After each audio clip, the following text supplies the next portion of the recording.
You're listening to the X-Zone Broadcast Network, www.xzbn.net. Radio's authority on the world of the paranormal and the science of parapsychology, celebrating 25 years of broadcasting.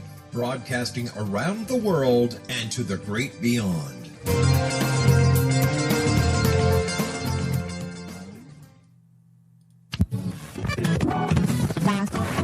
All Hit Radio.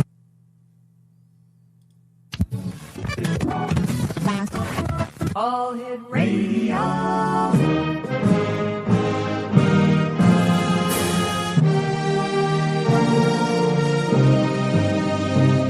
Welcome to the X-Zone, a place where fact is fiction and fiction is reality. Now, here's your host, Rob McConnell.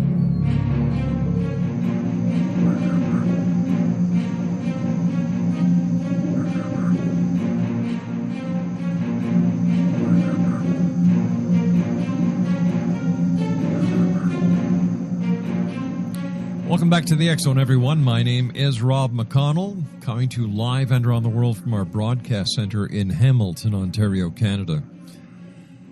Worldwide toll-free, 1-800-610-7035. My email address is xzone@xzoneradiotv.com. On all social media sites, X-Zone Radio TV, and our radio website where you can listen to the X-Zone 724-365, as well as Monday through Friday from 8 p.m. Eastern until midnight when we do the live broadcast, www.xzoneradiotv.com. X-Zone Nation, we're going to be talking about a gentleman who has, well, let me just tell you a little bit about him. After the devastating loss of family, friends, home, and livelihood caused by over 2 decades of cocaine addiction, author and motivational speaker, our guest this hour, Alan S. Charles, finally turned his life around. His new memoir, Walking Out the Other Side, An Addict's Journey from Loneliness to Life, chronicles his extraordinary comeback story, childhood trauma triggered by a father's untimely death, tales of wide and wild drug use, sexual escapades, a professional baseball career, professional harness racing driver, a multi-million-dollar sales deals, and what finally saved him from killing himself. In and out of rehab, repeatedly failing at sobriety and somehow living through near-death experiences, and the heartbreaking court order that kept him away from seeing his daughters until he tested clean weekly for 6 months. He knew that he had hit rock bottom and that he needed to seek help. Listening again and again to his therapist's phone message, something finally clicked in. X-Zone Nation, my guest this hour is Alan S. Charles. He's lived a remarkable, diverse, and full life, from playing professional baseball to being a professional harness racing driver and singing with Barry Manilow at the Radio City Music Hall. A successful businessman, quarterbacking million-dollar sales campaigns. The pain of his dysfunctional upbringing finally caught up with him. After 24 years, he won his battle with cocaine addiction. Today, he has been clean and sober since 2007 and is the doubting father of 2 daughters. He's also the author of a great book, X-Zone Nation, Walking Out the Other Side, An Addict's Journey from Loneliness to Life. X-Zone Nation, my guest this hour, Alan S. Charles. And Alan, welcome to the X-Zone. Hey, good evening, Rob. Thanks for having me. Wow, you certainly have had one heck of a life. Yeah, it's been, it took about 300 plus pages to tell a little bit about it, but yes, it's been a very interesting life. How would you describe it? Wow, that's, you did a pretty good job of handling that for me, but, you know, basically it started out where my life was a basic life. I grew up, had mom and dad, a younger brother. My father had a business, and life was good. And then my life fell apart when I was 9 years old. My dad died. My mother became very depressed and kind of checked out.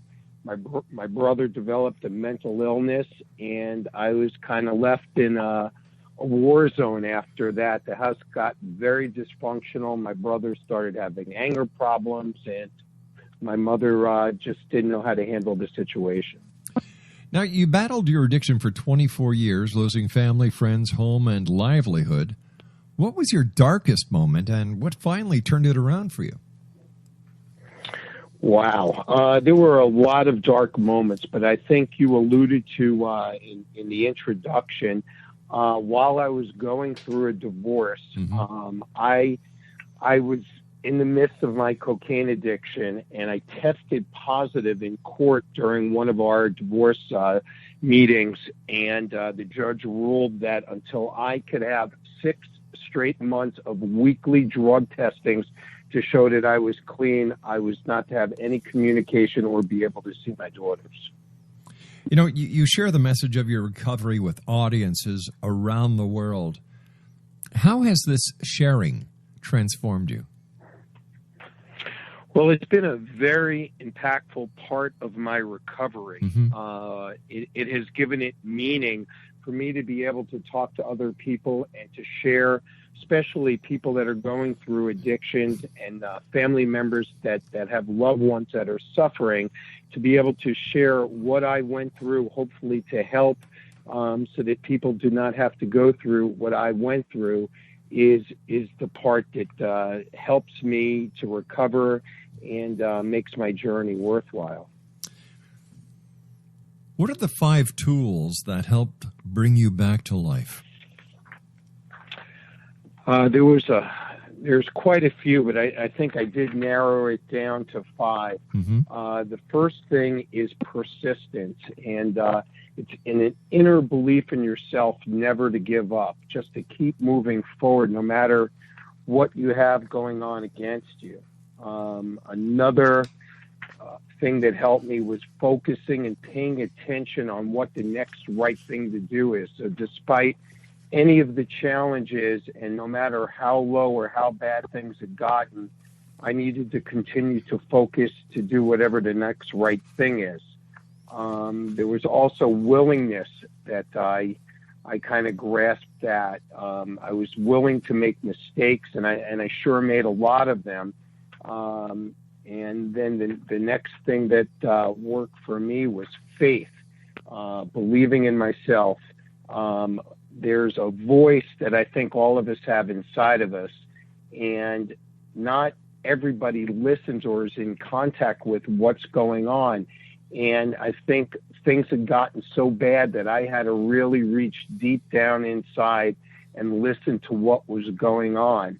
And then the last piece that I think works for everybody is to have some humility, to be grateful for what you have, and to be willing to ask for help, because we all need help. And certainly from everything I've learned with recovery and being able to get better, you can't do this alone, and most things you can't do alone. How does your story provide hope to addicts and their loved ones? That's a great question. I share with my journey this 24-year addiction, and from the numerous rehabs, from being inpatient in 4 rehabs and then 15 plus outpatient programs, I'd gotten to the point where I wasn't sure whether I was going to live and whether I was going to make it. And when I would go into these meetings and go into these recovery places, I remember one counselor referred to me as dead man walking, and going to meetings. And it took me about 7 years going in and out of recovery programs and going to AA and going to CA, where many of the people felt that I just wasn't going to make it. So I've been told, and I've heard, that if I was used as an example, that if I was able to find recovery and to get better, then anybody can get better. After triumphing over the many obstacles that you've had in your life, you believe your life is a miracle. Why? Well, as I just explained, I was pretty far down there. Mm-hmm. I guess they're referred to as hitting different bottoms. Right. And my bottom continued to get lower and lower. So over the 24-year period of my addiction, Mm-hmm. I lost jobs. Every relationship that I had, whether it was with a female, whether it was a wife, whether it was family, whether it was a job, I lost everything that I had. So the only thing that I could come up with was after this 24 years, and then I had a couple of a death experience and some other near-death experiences, for me to be alive and to be able to walk out the other side. And coming up December 8th will be 8 years of sobriety. Mm-hmm. The only way I could possibly describe it is it's a miracle. You said a death experience, and then you said near-death experience. What's the difference between the two? Well, the near-death experience were the numerous overdoses that I had. The death experience was an actual death experience where I had been up, I share in the book, I'd been up a couple of days and needed to go get some money because we had a friend and I needed some money to pay for another cocaine delivery that was coming. Mm-hmm. And I, on the way to an ATM to get some money, I passed out at the wheel and I crashed into a wall going 65 miles an hour, and I was dead at the scene of an accident, and I happened to have an emergency vehicle behind me that used the jaws of life to get into the car, and they intubated me at the scene. Just wasn't your time to go yet. Fortunately, it wasn't. You're right. Now, I understand your rehab counselor said, and this is a quote, "It's not your fault, but it is your responsibility to get better," end quote. Do you think that all addictions are not the fault of the individual? And if it's not the fault of the individual, can we actually pass the buck to make it someone else's fault and not take responsibility for our own actions? Well, I'm not a doctor, so I'm speaking from personal experience. Right. And my understanding is, in my case, I had this family trauma and this dysfunctional household, and there's a lot more to getting into this story. I was diagnosed with post-traumatic stress disorder from the environment that I grew up in. So for me, what he meant specifically is that all of these things that happened, he felt it was just a matter of time till I found something that took me out of myself and relieved the feelings and the anxiety and the depression, and I happened to find cocaine. So his explanation was, it wasn't my fault that the drugs and the addiction happened, but it was my responsibility to take responsibility for things that I did, for the people that I hurt, for my actions, and that it's my choice to get better. And I think that is the case. I don't think, no matter how bad things are, it's nobody else's responsibility for somebody else to get better. All right, so what you're saying is it's your problem, you have to solve it. That's right. Gotcha. What the question that you asked, there's no passing the buck. You have to take responsibility for your life, no matter what happens to you. How many times did you go into rehab? I was in 4 inpatient places, and then I had a little over maybe 15 or 16 outpatient programs that I was involved with that where I was able to stay sober for short periods of time, and then I would go back to using again. I understand that at one point you had called up the personnel department of the company that you were working with to go back to rehab, and they fired you. Do you think they were justified in doing that? That's a good question. From my point of view, no, they were not justified. I had called the Human Resources Department, and they had a helpline, and I reached out and I asked for help. Right. And then I went back in the next day, and my boss ended up ordering that I go get a drug test after I told the helpline that I'm struggling with cocaine. Now, on the other side, they had already sent me to a rehab about a year earlier, and I guess some of the management were fed up with my situation and felt that that was the best thing for this public company. I didn't see it that way, but they did. Here's a quote.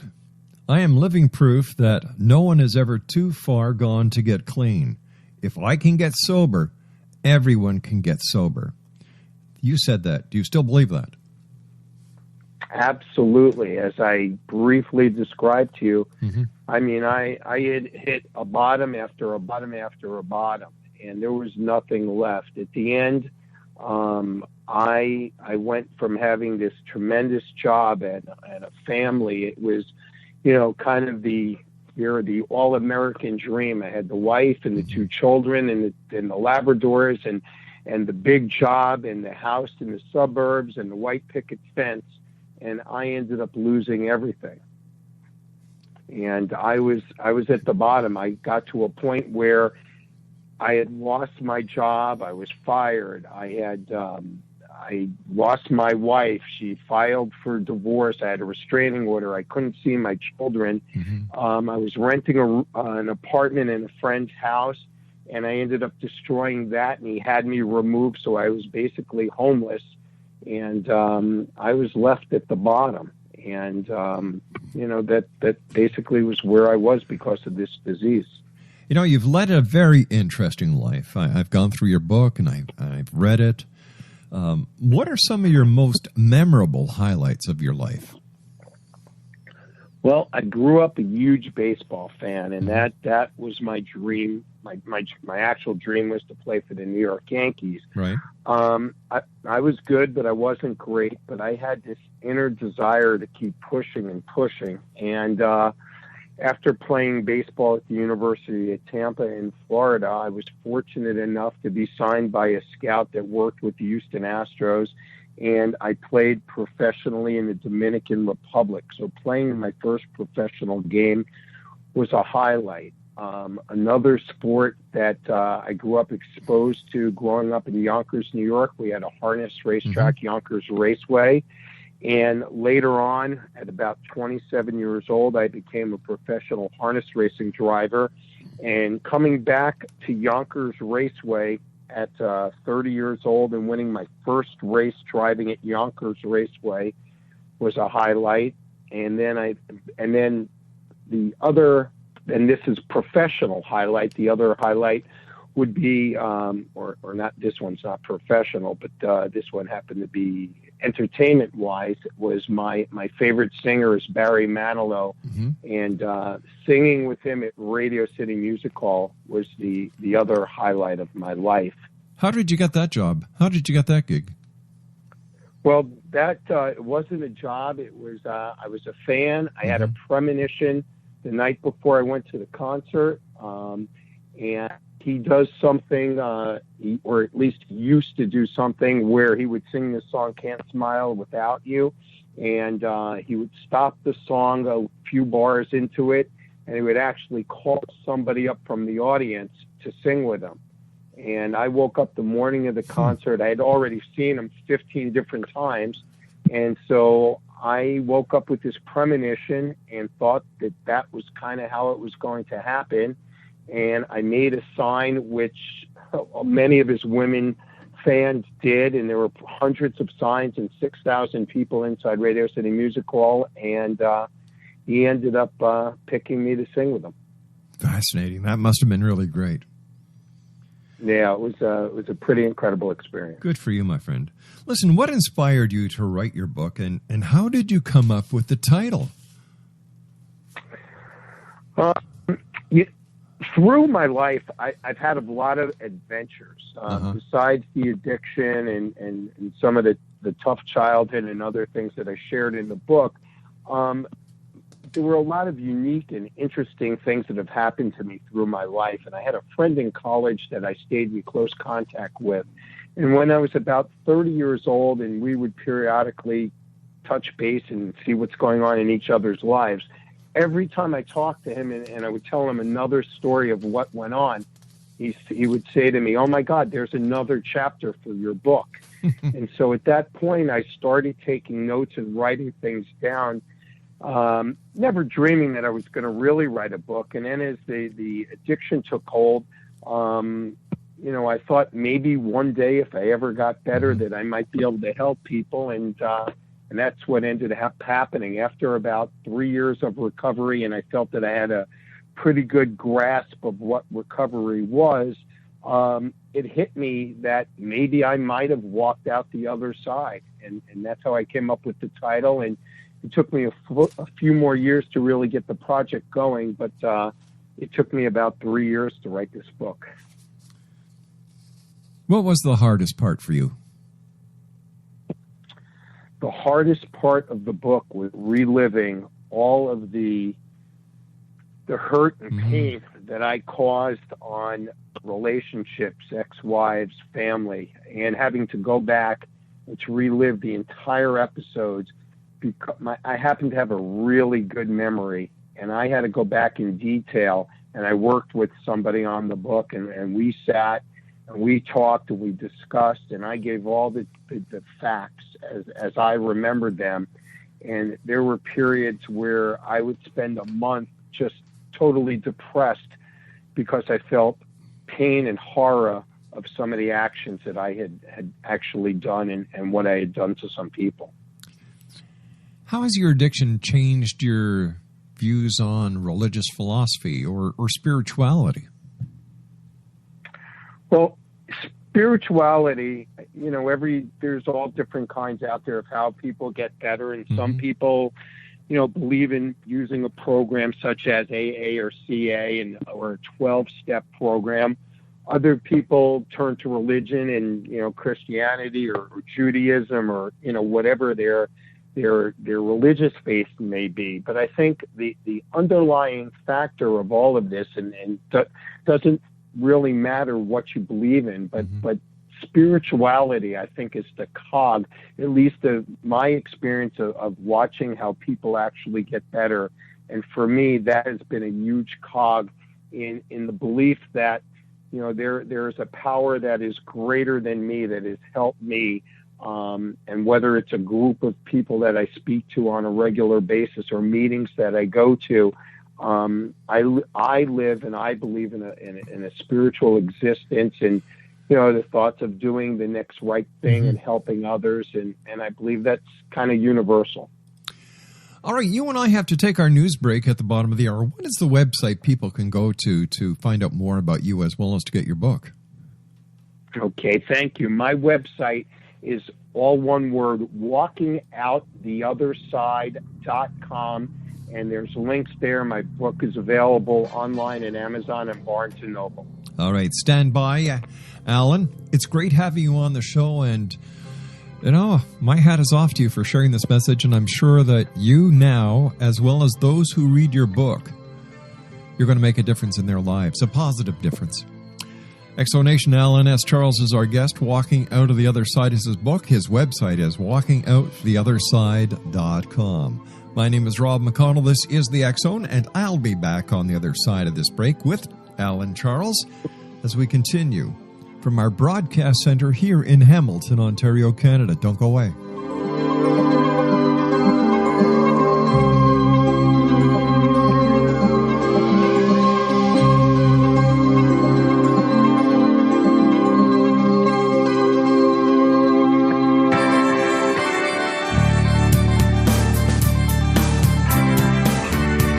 You're listening to the X Zone Broadcast Network, www.xzbn.net. Radio's authority on the world of the paranormal and the science of parapsychology. Celebrating 25 years of broadcasting. Broadcasting around the world and to the great beyond.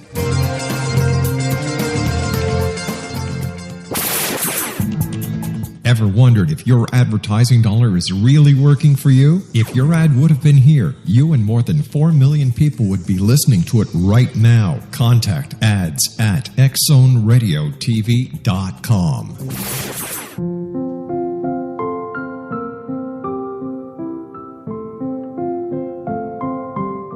I am Dr. Carl O'Helvey, founder founder-president of a new cancer foundation focusing on evidence-based physical, mental, and spiritual interventions, including natural cancer cures, prayer, meditation, affirmations, nutrition, and other related holistic cancer prevention and cure modalities.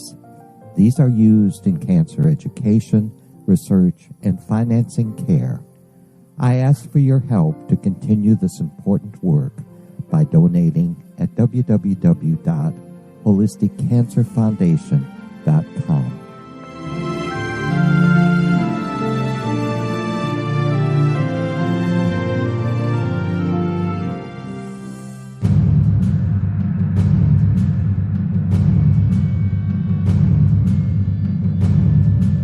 Jeff Gilson didn't go out looking for adventure, danger, or the answers to most of the controversial political intrigues of the past 30 years. But he found all three when he began investigating the mysterious death of his close friend, Margaret Thatcher's favorite speechwriter. Just an ordinary guy living in a small, sleepy suburb 20 miles outside of London, Jeff's questions provoked a powerful response on both sides of the Atlantic. He was shot at, warned off by the CIA, and formed a close bond with one of Israel's most notorious intelligence officers. Relive Jeff's gripping adventure in his fast-paced book, Maggie's Hammer. Peel away the layers of establishment deception and discover, as Jeff did, that his friend was an assassin with British intelligence, that Great Britain has been America's secret hitman for the past 30 years, and that Princess Diana was not the target in that Parisian tunnel. All of this and more when you visit www.maggieshammer.com and find the link to buying this explosive book online. More and more ordinary people feel they no longer have control of their lives. Jeff fought back. He asked the difficult questions. He set out to redesign his own destiny, and you can do the same using Maggie's Hammer as your guide. Don't waste a moment. Buy it today. Visit www.maggieshammer.com.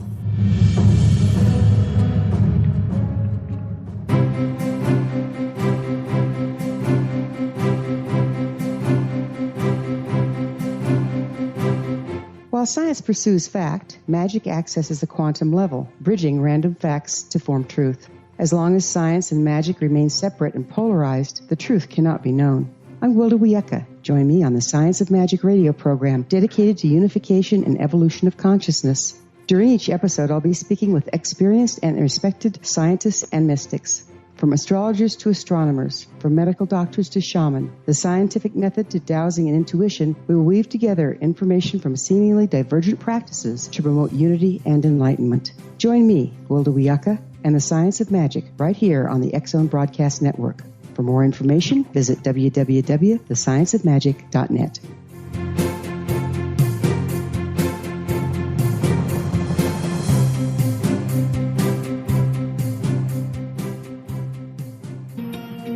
Wouldn't you love to know the secret to everything? Well then, meet Dr. Kimberly McGeorge and her cutting-edge breakthrough knowledge that combines science with possibility.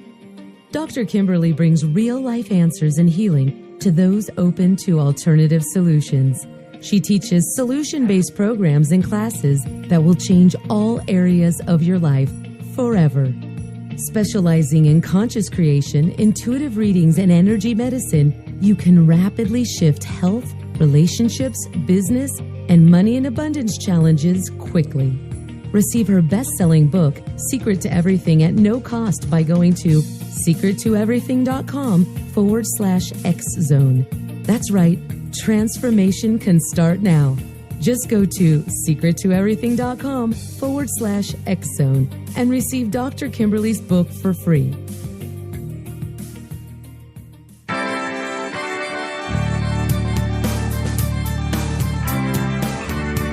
You're listening to the X-Zone Broadcast Network, www.xzbn.net. Radio's authority on the world of the paranormal and the science of parapsychology. Celebrating 25 years of broadcasting. Broadcasting around the world and to the great beyond.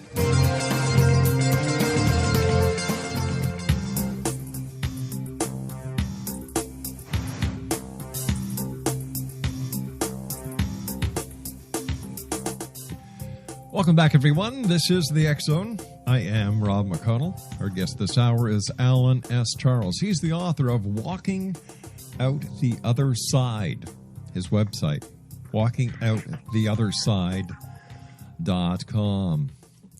Alan, welcome back. Great having you with us. What was the hardest part besides the reminiscing when it came to writing your book? Wow, that's a great question. Going through some of the tougher situations, I mean, it was fun to go back through my playing professional baseball and all of the highlights, but losing jobs, losing relationships, near-death and death experiences of the cocaine use were the things that really made it very difficult to get through writing this. And there were times where I remember going halfway through the book and I just didn't know if I was going to be able to do this. Wow. Not everybody beats his or her addiction. Having gone through the scenario more than once, why do you think that certain people beat it and other people can't? You know, that's the multi-million-dollar question. If I had that answer, you and I'd be off for buying an island somewhere. I think for me, I had this inner sense of deep down strength, and strength is not necessarily the thing that allows you to beat an addiction. But I think for me, it was what helped me continue to keep coming back and keep trying. And, you know, you get to a point where you get so low and you have nowhere else to go.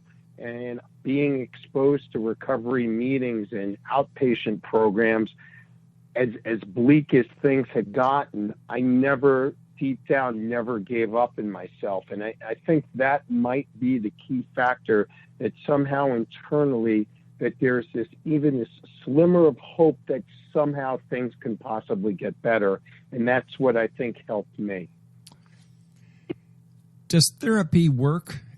And is therapy the key to helping addictions? Therapy is a huge piece as a part of the puzzle.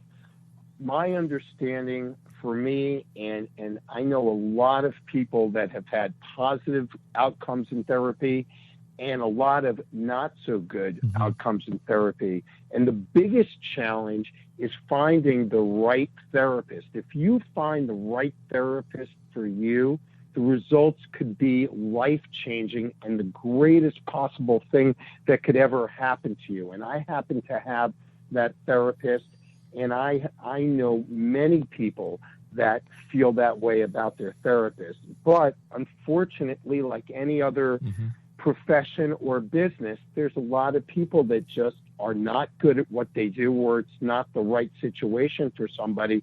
So you have to search and search, and I probably went through 10 different therapists over the years until I found this very special lady, Nancy. So what makes one therapist better than the next? I without being a doctor, I don't know if I can tell you that. What I can tell you in my personal case is that I found someone that had compassion, that happened to be an addiction specialist and was in recovery herself. She placed me put me in a place of ease where I was able to talk to her no matter how bad of a situation I was in. And she challenged me, and she was strong, yet she let me go through a process of going through things that maybe I wasn't being honest with myself. And she guided me and allowed me to finally show me how to get better. But you have to do, and again, you have to do this yourself. So it's assistance of a therapist, but they are the ones that guide you. And somebody that's really special, that happens to be a talented therapist, I believe that's what they do for you. Majority of those who are addicted want to keep their addiction a secret. Why did you decide to go public with yours? I had felt that I had lived my story in the book itself. Obviously, there's a component to recovery and a 24-year addiction. But for me, the way my life and story started out, I lived every day in fear, with anxiety. I lived behind a mask, and I felt all alone. After my father died when I was 9, that was part of my challenge, was I didn't know how to connect with people. And everything that I learned about feeling alone, I knew that if I was going to stay behind this mask, even in recovery, that I wasn't going to be able to live a fulfilling life. So there was a part of me that felt, in order for me to get better, I was going to have to give back, and I was going to have to really put myself out there.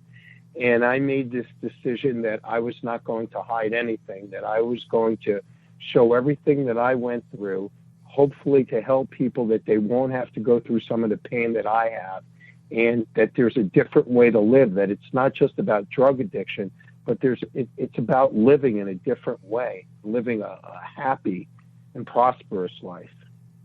Do you ever worry about going backwards and becoming an addict again? I don't worry about it, but I have a healthy concern. And so what I have learned is, and it kind of marries to what we just talked about, by me doing what I am doing now and writing the book and talking to you and talking to other people and putting myself out there, by helping other people, these are some of the things that I've been taught in recovery of how I can continue to grow. So I take care of myself, and I still do all the things that help me to get to this point. I go to meetings, I talk to other people, I work hard, I take care of myself, I work out, and now this other piece of trying to help other people, I am confident that I will continue to move ahead and thrive. Do you get to see your children now? Yes, my life, fortunately, because of this, has turned around. After about 3 years of sobriety, my ex-wife finally allowed me to start having my daughters periodically. And at this point, almost 8 years into recovery, they are the most important things in my life. I get my daughters every other weekend. I have now taken them away on vacations. We split holidays, and I'm a doting, loving, caring father. Fascinating story. Great story. Let me ask you this. How do you feel about yourself now compared to the way you felt before? It was hard to look at myself in the mirror before. I just couldn't live with myself. So that's why I lived with fear and anxiety and behind the mask. And today I live a completely different life. I walk with my head up high. I'm confident. I work hard. I'm a very productive person in sense of humanity, and I'm giving back. And as I shared, I'm a loving father. And for the first time, I think, in my life, I'm in a loving, caring relationship with a wonderful woman. What did your friends say, your family, when they read your book? That's been one of the most unbelievable, fulfilling things. Between family, friends, emails that I get through my website, through all my social media things that I put out there, every comment, every story, all the feedback has been positive. I've had people share with me about what they've gone through. Anybody that either is currently going through addiction, has family members or friends that they see how they struggle in recovery. I've had a couple of people share with me where, because of my book, they are now in a recovery program and have gone to rehab. And it's just been so rewarding. I was really scared when I initially got to the point. I knew I was doing this. It was 3 years in the writing, and I was all set to publish the book. And that day, when that book went live on Amazon and Barnes & Noble, my heart just dropped. because I was exposing myself to the world. And then the comments and the feedback and the reviews on the book have just been amazing. And I'm just very grateful. What does your ex-wife say about the book? I think she's proud of me. I believe that there are pieces that she's still very angry at me because of what we went through together and because of the disease. And, we had children together. But I give her tremendous credit. I have a lot of admiration for the kind of mother that she is to our daughters. I guess the best thing I could say is I gave her the option for me to change her name in the book so that, other than the people that are close to us who know who she is would know. And she felt comfortable enough and that she said, no, go ahead and use my name. And, I believe she's proud of my recovery and the father that I am to our children. How about the girls? What do they think about their dad being an author and putting it all out there?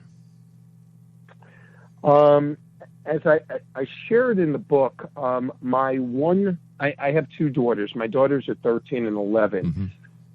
My older daughter was diagnosed with autism at 18 months old.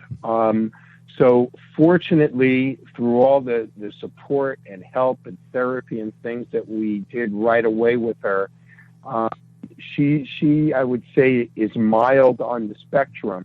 I don't know if she grasped the concept of my disease. She understands that her father goes to meetings and takes care of himself. So, I'm not going to speak for her, but my little one, my 11-year-old, through set of circumstances, I had to come forward and tell her about my disease and what went on. And she is totally supportive. She does a countdown every year before my anniversary to celebrate. And both my daughters will be coming to my anniversary meeting this December to support and celebrate me being healthy. Congratulations. Thank you very much. Listen, if there's one message you want readers to take away from your story, what is it, Alan? My story, like many other things in life, is never give up. Never, never, never give up, because you don't know when that next miracle is around the corner. And for me, that's what happened. I just never, ever gave up. And I think it's pretty profound. What's your favorite chapter in your book? Oh, it's got to be the last chapter. My recovery, the excitement. I share, and I shared a little bit about with you, but you have to be pretty far gone when people that have addiction and this disease think that you're going to die, when they're watching you and they think that you're helpless and hopeless. And you go into a rehab and the counselor tells you that you're dead man walking, and the other patients laugh at you, how you come in, that they think you're not even going to make it through your first day or two in rehab. And so that whole end of me getting my first year of sobriety and having my first sleepover with my daughters is part of the last chapter, and by far is my favorite part of the book. If you had the power to make any changes in the way that people with addictions or this illness are treated by the medical community and by society, what changes would you make? I would start with the doctors getting an education on what this disease concept is and what it really is. And I'll give you a real short example of the craziness of how medicine works. And it's not all doctors. There's plenty of doctors that have a concept and do the right things and send people to recovery and do that. But I happen to have a situation the situation where I told you where I died in a car accident. Yes. I was in the hospital for 4 days, and at the end of 4 days, I happened to not have medical insurance, and they were rushing me out of the hospital. The medical bill was very high. And at the end, the doctor came in to release, to discharge me. He told me, listen, obviously they did blood tests and they found cocaine and alcohol and some pills in my system. So they were sending me home, and he told me that I have a major drug problem, gave me some follow-up information, and then he gave me a prescription for 100 pills of Demerol. And, I can't say it any clearer than that. I mean, he sent me home with major pain medication. Yeah. After telling me I'm a drug addict. What about society? How should society look at the addict? Well, the addict, it's the whole thing of addiction is a disease. And again, I'm talking from my personal feeling, and unfortunately, I've done a lot of personal research as a patient, and it changes everything that I've learned. It changes your brain chemistry, and it's not like what Nancy Reagan once said: just say no and say no to drugs. It might help in the beginning that you can say no to drugs, but once you take a drug, sometimes, and it's not with everybody, but the person that becomes addicted to this, your choice of changing it or making that decision to say no is not there anymore. And once your brain chemistry changes and that addiction, that substance has a hold of you, you no longer make those choices. And I share agonizing detail of crying and telling myself I'm not going to use it. Why do I hate myself so much? And why am I going to do this? And convinced that I'm not going to do it. And then within 10 minutes, I'm calling my dealer. And all of a sudden, that whole relief of, thank God, I'm going to get my drug and I'm going to medicate myself. And it's horrible.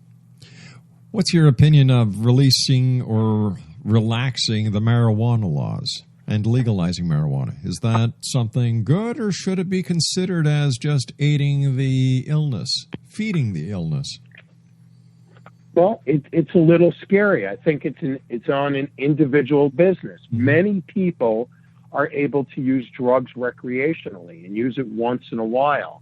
But if somebody, I'm not even talking about using marijuana for pain and people that have these illnesses that are really sick and need them for pain management and whatever other illnesses that they may have. But to use it recreationally, if that works for somebody and they're okay with it, so be it. But I think it kind of opens the doors to those people where they are on the borderline where at some point it goes from becoming recreational to all of a sudden I need to have that every day and I can't live without it.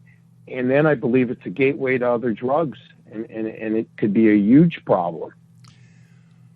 What advice do you have for anyone listening tonight who may be addicted, who may need help, who's gone down the path and right now is looking up towards the ceiling and watching an amoeba pass over his head? You need to get better for yourself. This is a scary addiction. You lose all control of making decisions and where your life is headed. Once this disease takes grab of you, you are no longer in control. So if you want to get help and want to get better, you need to reach out and ask for help, because you're the only person that can really guide you in that direction. And by working a program, by going to rehab, by talking to a therapist, by going to a meeting, there are so many different ways that you can begin a process of getting better, but you have to want to do it yourself. We've heard about your past. What's your future look like?